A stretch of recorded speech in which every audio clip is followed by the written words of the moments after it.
कार्यक्रम में उपस्थित राजस्थान के राज्यपाल श्री हरुभाऊ कृष्णराव बागड़े जी, राजस्थान के लोकप्रिय मुख्यमंत्री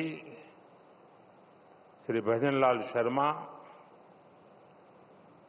जस्टिस श्री संजीव खन्ना जी, देश के कानून मंत्री श्री अर्जुन राम मेघवाल जी, राजस्थान हाईकोर्ट के चीफ जस्टिस श्री मनिंदर मोहन श्रीवास्तव जी, अन्य सभी ऑनरेबल जजेस, न्याय जगत के सभी महानुभाव, उपस्थित देवी और सज्जनों, सबसे पहले तो मैं आप सबकी क्षमा चाहता हूं क्योंकि मुझे यहां पहुंचने में 10 मिनट करीब मैं लेट हो गया था क्योंकि मैं महाराष्ट्र से निकला, लेकिन वेदर के कारण समय पर नहीं पहुंच पाया और इसके लिए मैं आप सबकी क्षमा चाहता हूं। साथियों, मुझे खुशी है कि मैं आज राजस्थान उच्च न्यायालय के प्लेटिनम जुबली समारोह में आप सबके बीच आने का मुझे अवसर मिला है। राजस्थान हाईकोर्ट के 75 वर्ष ऐसे समय में हुए हैं जब हमारा संविधान भी 75 वर्ष पूरे करने जा रहा है।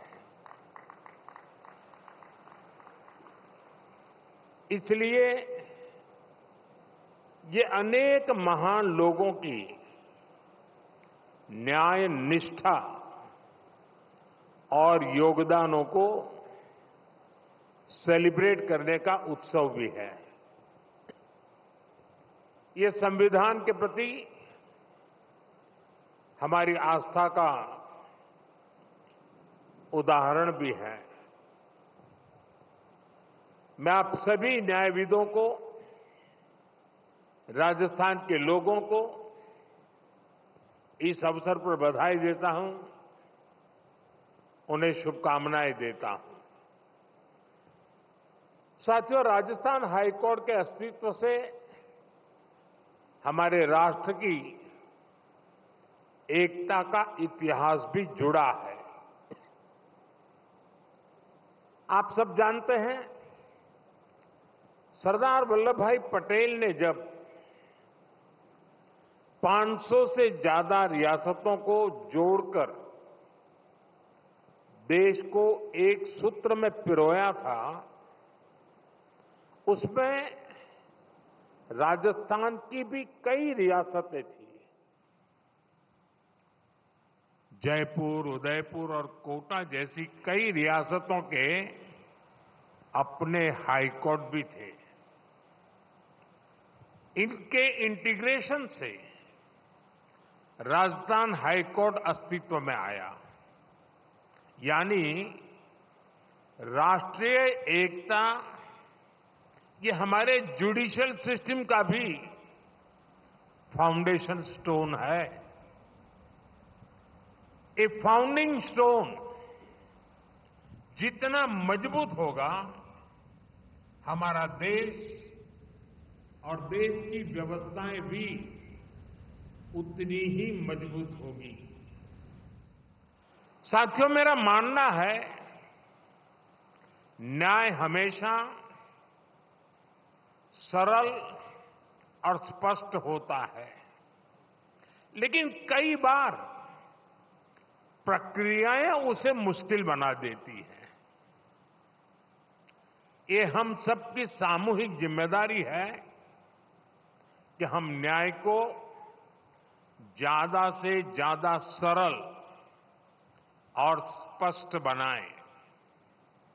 और मुझे संतोष है कि देश ने इस दिशा में कई ऐतिहासिक और निर्णायक कदम उठाए हैं। हमने पूरी तरह से अप्रासंगिक हो चुके सैकड़ों कॉलोनियल कानूनों को रद्द किया है। आजादी के इतने दशक बाद गुलामी की मानसिकता से उभरते हुए देश ने इंडियन पिनल कोड की जगह भारतीय न्याय संहिता को एडॉप्ट किया है। दंड की जगह न्याय, ये भारतीय चिंतन का आधार भी है। भारतीय न्याय संहिता इस मानवीय चिंतन को आगे बढ़ाती है। भारतीय न्याय संहिता हमारे लोकतंत्र को कॉलोनियल माइंडसेट से आजाद कराती है। न्याय संहिता की ये मूल भावना ज्यादा से ज्यादा प्रभावी बने, ये दायित्व अब हम सभी के सामने है। साथियों, बीते एक दशक में हमारा देश तेजी से बदला है। कभी हम 10 साल पहले 10वें पायदान से ऊपर उठकर दुनिया की 5th लार्जेस्ट इकोनॉमी बन गए हैं। आज देश के सपने भी बड़े हैं, देशवासियों की आकांक्षाएं भी बड़ी हैं। इसलिए ये जरूरी है कि हम नए भारत के हिसाब से नए इनोवेशन करें और अपनी व्यवस्थाओं को आधुनिक बनाएं। ये जस्टिस फॉर ऑल, इसके लिए भी उतना ही जरूरी है। हम देख रहे हैं क्या टेक्नोलॉजी हमारे जुडिशियल सिस्टम में इतना अहम रोल निभा रही है। आईटी रिवॉल्यूशन से कितना बड़ा बदलाव हो सकता है, हमारा ई कोर्ट्स प्रोजेक्ट इसका सबसे बड़ा उदाहरण है।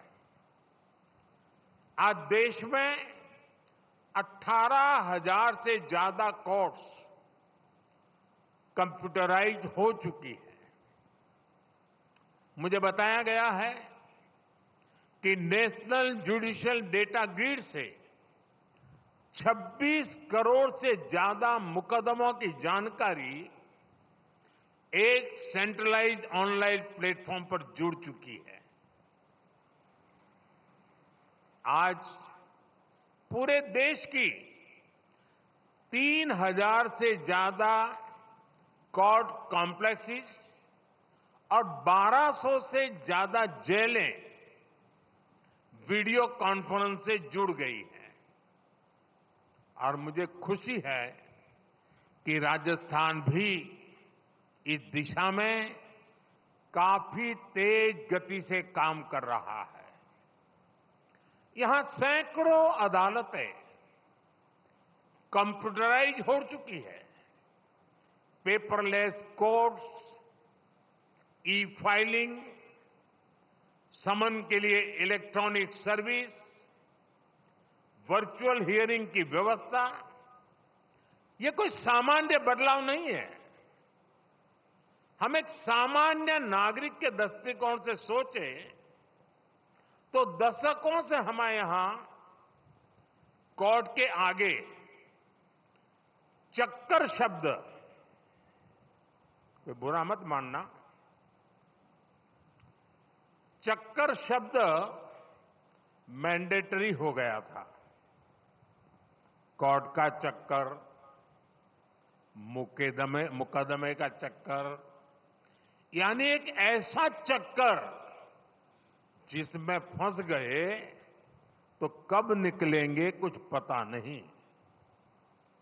आज दशकों बाद उस सामान्य नागरिक की पीड़ा को खत्म करने, उस चक्कर को खत्म करने के लिए देश ने प्रभावी कदम उठाए हैं। इससे न्याय को लेकर नई उम्मीद जगी है। इस उम्मीद को हमें बनाए रखना है। लगातार अपनी न्यायिक व्यवस्था में रिफॉर्म करते चलना है। साथियों, बीते कई कार्यक्रमों में आप सबके बीच मैंने लगातार मीडिएशन की सदियों पुरानी हमारी व्यवस्था का जिक्र किया है। आज देश में कम खर्चीले और त्वरित निर्णयों के लिए ऑल्टरनेटिव डिस्प्यूट मैकेनिज्म बहुत अहम रास्ता बन रहा है। वैकल्पिक डिस्प्यूट मैकेनिज्म की ये व्यवस्था देश में ईज ऑफ लिविंग के साथ ही ईज ऑफ जस्टिस को भी बढ़ावा देगी। कानूनों में बदलाव करके, नए प्रावधान जोड़कर सरकार ने इस दिशा में कई कदम उठाए हैं। न्यायपालिका के सहयोग से ये व्यवस्थाएं और ज्यादा सशक्त होगी। साथियों, हमारी न्यायपालिका ने निरंतर राष्ट्रीय विषयों पर सजगता और सक्रियता की नैतिक जिम्मेदारी निभाई है। कश्मीर से आर्टिकल 370 हटाने का देश के संवैधानिक एकीकरण का उदाहरण हमारे सामने है। सीए जैसे मानवीय कानून का उदाहरण हमारे सामने है।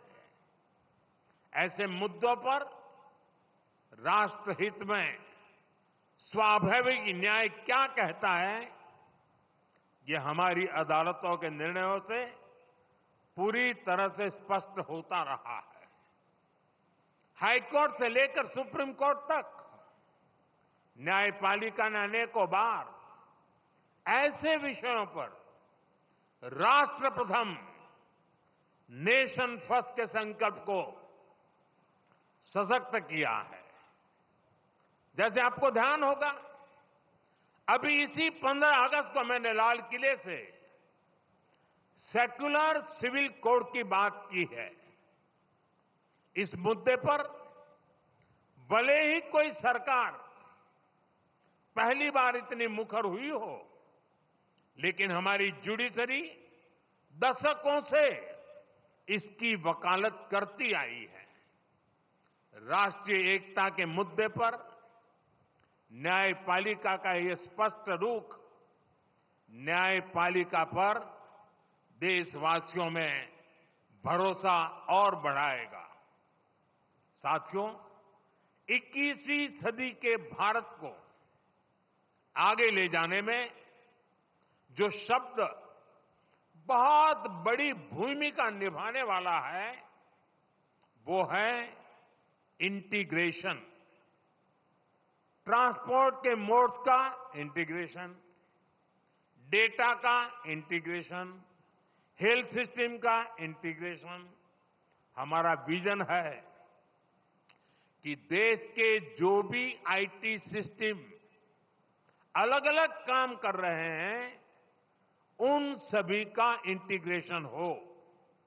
Police, forensics, process service mechanism और सुप्रीम कोर्ट से लेकर जिला अदालतों तक सभी एक साथ जुड़कर काम करें। आज राजस्थान की सभी डिस्ट्रिक्ट कोर्ट्स में इस इंटीग्रेशन प्रोजेक्ट की शुरुआत हुई है। मैं आप सभी को इस प्रोजेक्ट की सफलता के लिए शुभकामनाएं देता हूं। साथियों, टेक्नोलॉजी का इस्तेमाल आज के भारत में गरीब के सशक्तिकरण का ट्राइड एंड टेस्टेड फॉर्मूला बन रहा है। पिछले 10 वर्षों में इसे लेकर कई ग्लोबल एजेंसीज और संस्थाओं ने भारत की भरपूर तारीफ की है। डीबीटी से लेकर यूपीआई तक कई क्षेत्रों में भारत का काम एक ग्लोबल मॉडल बनकर उभरा है। अपने उसी अनुभव को हमें जस्टिस सिस्टम में भी इंप्लीमेंट करना है। इस दिशा में टेक्नोलॉजी और अपनी भाषा में लीगल डॉक्यूमेंट्स का एक्सेस, ये गरीब के सशक्तिकरण का सबसे प्रभावी माध्यम बनेगा। सरकार इसके लिए दिशा नाम के इनोवेटिव सॉल्यूशन को भी बढ़ावा दे रही है। हमारे लॉ स्टूडेंट्स और अन्य लीगल एक्सपर्ट्स इस अभियान में हमारी मदद कर सकते हैं। इसके अलावा देश में स्थानीय भाषाओं में लीगल डॉक्यूमेंट्स और जजमेंट्स लोगों को मिल सके, इसके लिए भी काम होने हैं। हमारे सुप्रीम कोर्ट ने इसकी शुरुआत की है। सुप्रीम कोर्ट के मार्गदर्शन में एक सॉफ्टवेयर बना है जिसे जुडिशियल डॉक्यूमेंट्स 18 भाषाओं में ट्रांसलेट हो सकते हैं। मैं ऐसे सभी प्रयासों के लिए हमारी जुडिशरी की भी सराहना करता हूं। साथियों, मुझे विश्वास है हमारी कोर्ट्स ईज ऑफ जस्टिस को इसी तरह सर्वोच्च प्राथमिकता देती रहेगी। हम जिस विकसित भारत का स्वप्न लेकर आगे बढ़ रहे हैं, उसमें हर किसी के लिए सरल, सुलभ और सहज न्याय की गारंटी हो, ये बहुत जरूरी है। इसी आशा के साथ आप सभी को एक बार फिर राजस्थान हाईकोर्ट की प्लेटिनम जुबली की मैं हार्दिक बधाई देता हूं, अनेक अनेक शुभकामनाएं देता हूं। बहुत बहुत धन्यवाद।